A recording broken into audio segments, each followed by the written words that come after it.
Cameron, Herold, I was going to say thanks for sitting down to talk, but like we've been taught, we should have just fucking recorded the whole time we've been here because we've had lots of great conversations.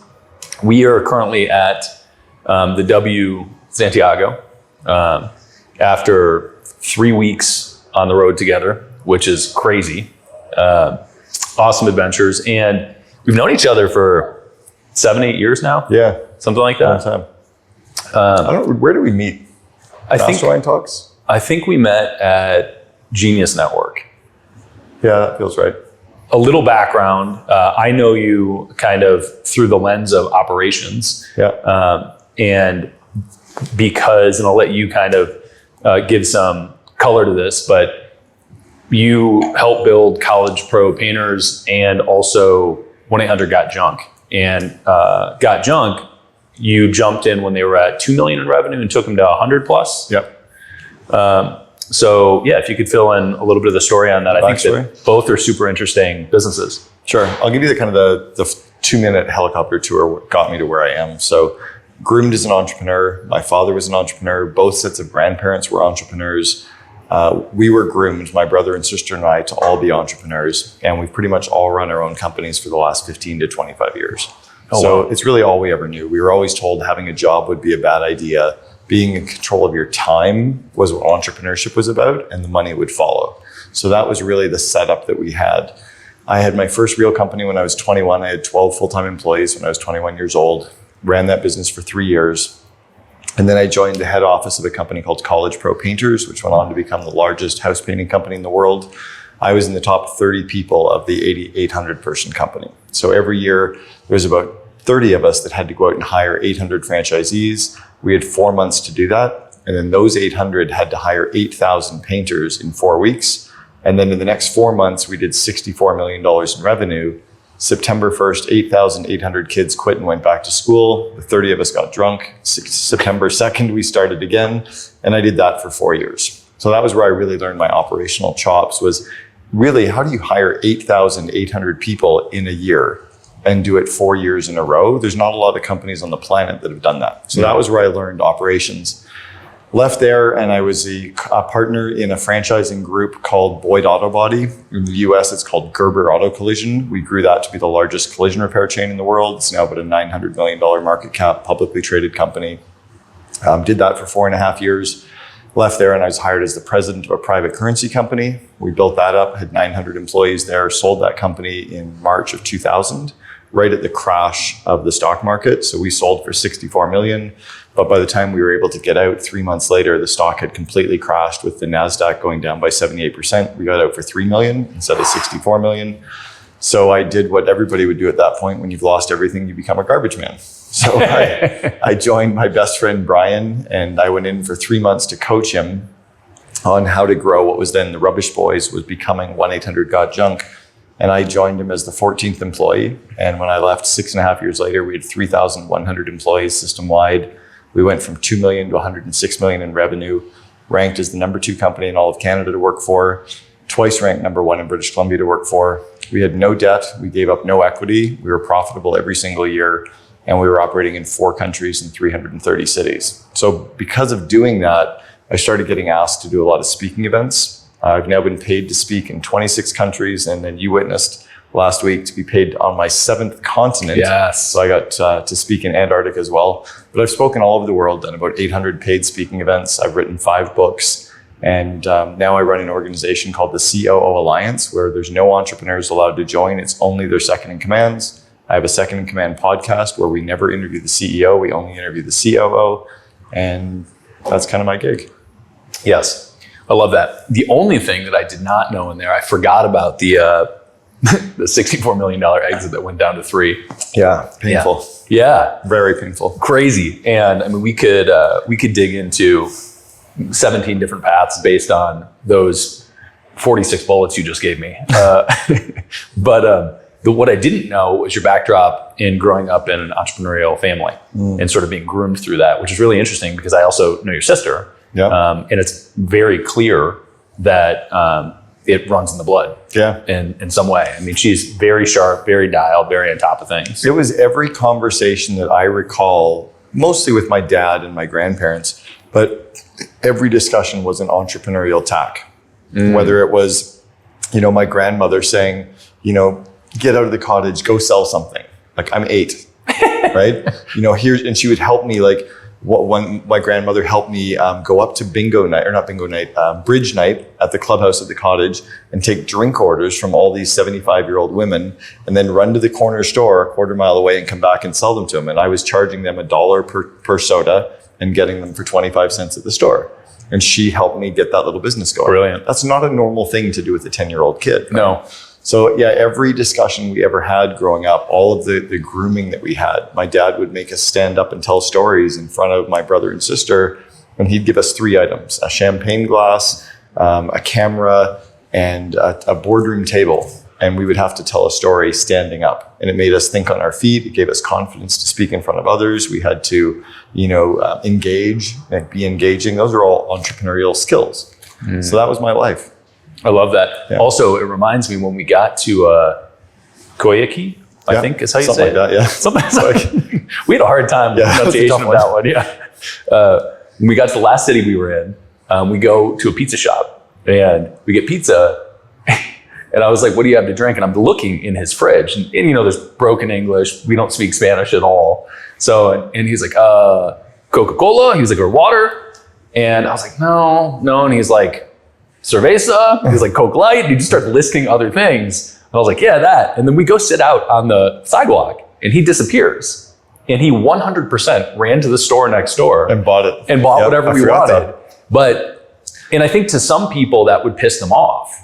And to me, when I saw that, I thought, man, you solved the problem that I had, which was I didn't like what was in your fridge. Right. And I'm more than happy to give you an extra $1 or $2 if you will just go get me the thing that I want. I was groomed with that from a very young age. I saw the exact same thing happen when I was 13 years old, Prince Edward Island, Canada. We were at a restaurant. My dad ordered baked potato with his lobster. They didn't have any sour cream, and the waiter ran to the corner store. And my dad has told me that story probably 10 times since about the waiter going to buy sour cream and bringing it back.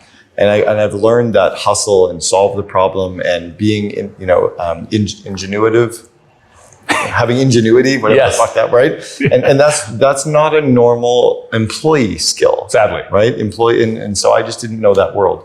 Yeah, I think it's sadly not a normal. I was going to say it's not a normal human trait, but I actually think that it once was. And I'm concerned that maybe we've conditioned it out of people. And maybe our educational system or society conditions it out of people as we sort of try to structure things. You know who I heard say something about that is Joe Rogan. On one of his podcasts, he said, hard times produce hard men. Hard men produce soft times. Soft times produce soft men. Soft men produce hard times. And I think we're at that stage now where we've become soft. Yeah. And because of that, we're creating the next era of the next 40, 50 years of hard times that we're going to go through. You think back to our grandparents, they were hard men. Fucking right. And they worked really hard to give their kids a better life. Yep. Right. So my dad was given a better life. And my dad didn't want to have to work as hard as his dad. He wanted a better life. He wanted to give his kids a better life. So he gave us a softer life. Right. And I think that's what we're going through. We were thankfully not completely raised soft because we were shown to be entrepreneurs, but he also showed us how being an entrepreneur would allow us to have all the free time. I took 13 weeks vacation last year. Yeah. That's a little bit of a soft life. Yes. My grandfather never would have taken 13 weeks vacation, but he retired at 55, right? Yeah, that's super interesting. My grandpa was definitely hard as fuck. Yeah, I mean, he was, oh man, World War II, toolant die maker, firefighter, no question about it. Yeah. Yeah. And those were his hobbies. Right? Yeah. Right? Like, yeah, my grandfather, like all that stuff is exactly the same. So I think we're in that era now where kids have this, especially entrepreneurs. We were talking about this earlier in the trip, that I think society and the mass media have done a real disservice to Gen Z in saying being an entrepreneur is cool and being an entrepreneur, you're going to make all this money. Being an entrepreneur is really fucking hard. Yeah. And I think too many of them think it's going to be easy or it's going to be that success is going to be handed to them. You've gone through hard times growing your companies. I've gone through hard times growing my companies. That's part of growing a great company. But unless you're willing to go through that, I don't think people will get there. Yeah. Well, that leads me to, you mentioned, the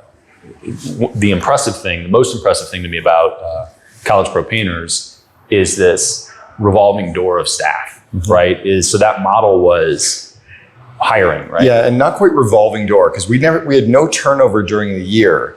It was planned turnover. Like it was like yeah. So no, to clarify. So I grew up in vector marketing, right, in Cutco, which is same model, very similar. Yep. So your workforce are college kids, and really the glue of the model is management. The college kids come and go through the seasons, right? But the management, you want to keep the management. So your timing of this comment is so extraordinary, because this past year, in the last 6 months, College Pro finally closed after 50 years in business. They started in 1971. Wow. 2021 was their last year. And the reason was they couldn't find 800 university students to run franchises anymore, because all of those university entrepreneurial kids were running flip businesses, .com businesses, online hustles. They were day trading, crypto, and they couldn't find the you and I to go and work hard. They didn't want to run painting businesses anymore. So they literally shut down a company that had been extraordinarily successful for a long time. Okay, so this is, we were talking, a bit of a sign of the times, right? It is, and it also, I have a good friend. Let me see if I can make this a short loop, but very good friend that owns a real estate company in San Diego, Sam Karamian. And when COVID hit, he had like full tilt, holy fuck, because California wouldn't let people interact with other people, right? Much less sell real estate, right? Yeah. You need to do that to sell real estate, at least at this point. And what I said to him was, look, and he started citing the macro trends in the comparison to 2008. And I said, Sam, you aren't big enough for that to matter. And what I meant by that is that when you are micro in your ecosystem, you can outwork the ecosystem. Yep. It's better to have wind behind your sails. But if you are the Keller Williams of the world, you are a part of the ecosystem, right? So then the macro trend is going to impact you. Yep.